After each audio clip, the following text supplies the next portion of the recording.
Mantan Ketua Umum DPP PSI, Giring Ganesha, meletakkan dan menyerahkan mandat Ketua Umum kepada para Dewan Pembina PSI. Giring menjelaskan, maksud dari pernyataan tersebut, ia menjalankan tradisi yang sedang ditetapkan oleh PSI, yaitu Ketua Umum hanya 1 periode. Itu tradisi yang harus dijaga.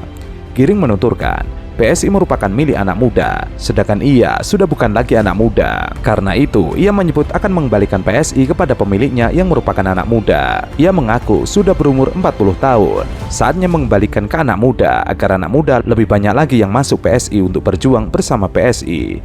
Karena disinilah partai di mana ia memberikan peran sebesar-besarnya untuk anak muda. Ia mengatakan PSI membuka kesempatan kepada anak muda yang ingin terjun ke politik. Silakan, Bang Giring. Ini versi besar ya? Jadi besar loh. Saya aja nggak sebesar ini, Mas. Ya, yuk.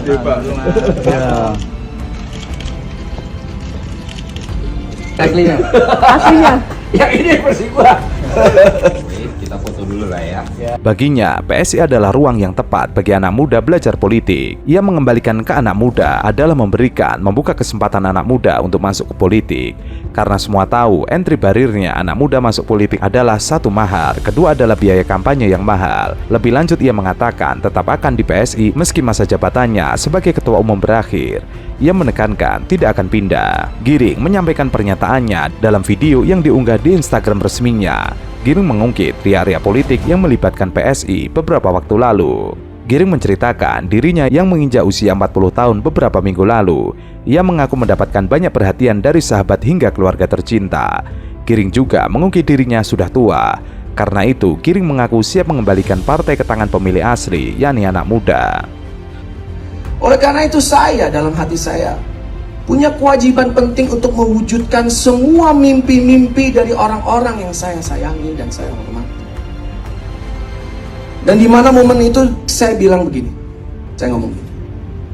Apabila Pak Jokowi atau keluarganya masuk ke PSI, detik itu juga saya siap melepaskan jabatan saya sebagai ketua umum.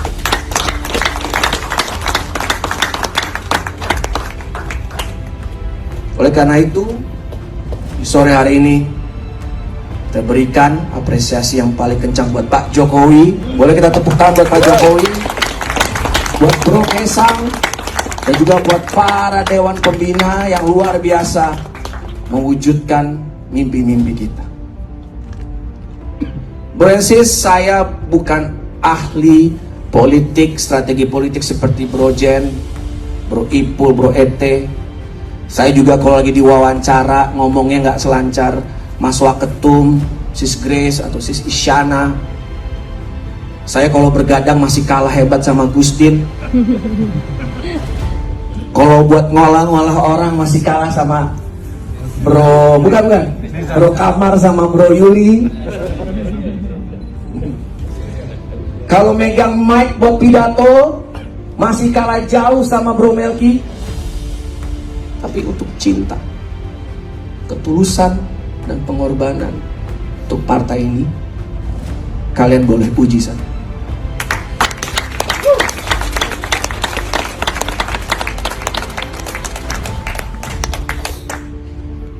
Maka ketika Tuhan dan alam semesta mengabulkan doa kita semua dan seluruh pengurus Partai Solidaritas Indonesia, hari ini adalah anugerah terbesar partai ini. Karena mulai hari ini Jokowisme itu tidak hanya sebuah ideologi yang lahir dari PSI. Mulai hari ini Jokowi bukan hanya bapak ideologi dari partai ini. Karena mulai hari ini Jokowi hadir secara biologis di partai ini.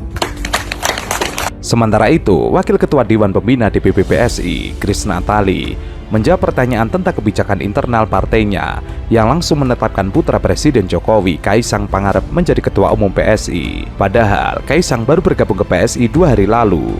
Kris menjelaskan, Kaisang menjadi Ketua Umum PSI ketiga setelah didukung oleh 38 DPW PSI seluruh Indonesia. Ia juga menyebut kursi Ketua Umum yang tadinya ditempati Giring Ganesa sekarang diduduki Kaisang merupakan bentuk regenerasi. Hal tersebut juga sepenuhnya disetujui oleh mantan vokalis Niji itu yang merupakan Ketua Umum kedua. Adapun Ketua Umum PSI pertama adalah Grace Natali sendiri. Grace menyentil partai politik senior yang sudah berusia tua tidak ada regenerasi ketua umum, padahal memiliki kaderisasi yang lebih baik dari PSI. Di samping itu, Grace mengungkapkan PSI sudah lama berkomunikasi dengan Kaisang terkait keputusan bergabung dan langsung ditawari sebagai ketua umum tersebut. Ia mengklaim tidak ada keputusan tiba-tiba dilakukan oleh partainya dalam pergantian ketua umum. Kaisang sendiri resmi menerima mandat Dewan Pembina PSI sebagai ketua umum PSI periode 2023-2028. Mandat tersebut diterimanya dalam forum Kopdarnas PSI. Forum yang terhormat ini saya ingin menyampaikan, saya jatuh cinta pada PSI.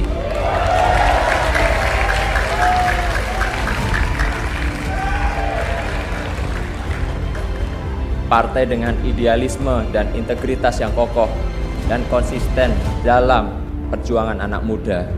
Partai ini surplus gagasan yang genuine dan brilian.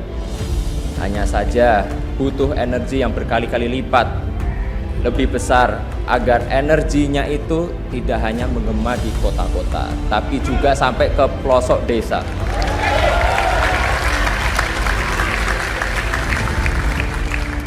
Insya Allah saya siap memimpin konsolidasi PSI ke seluruh Nusantara.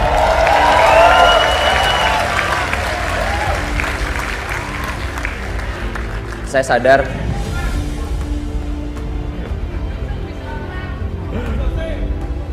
sadar jalan yang saya pilih itu gak mudah, tapi inilah jalan yang saya pilih, jalan yang saya percaya akan membawa kita ke masa depan yang lebih baik.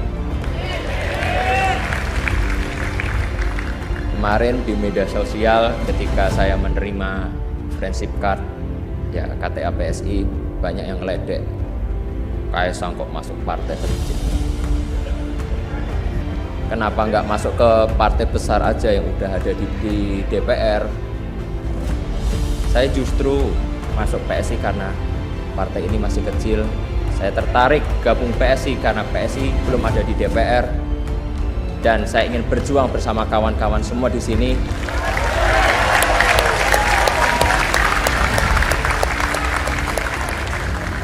Agar di 2024 PSI menjadi partai besar. Dan di 2024 PSI akan ada di DPR RI. Setuju enggak? Lebih semangat lagi, setuju enggak? Setuju! Siap berjuang bersama? Siap! Nah gitu loh, mantep banget gitu. Kaisang mengakui Presiden Jokowi sebagai ayah menjadi panutannya untuk terjun ke dunia politik. Alasan lainnya, Kaisang bergabung dan menjadi Ketua Umum PSI adalah untuk membantah rasa pesimistis para anak muda terhadap dunia politik. Tujuan besarnya adalah melahirkan optimisme kepada mereka.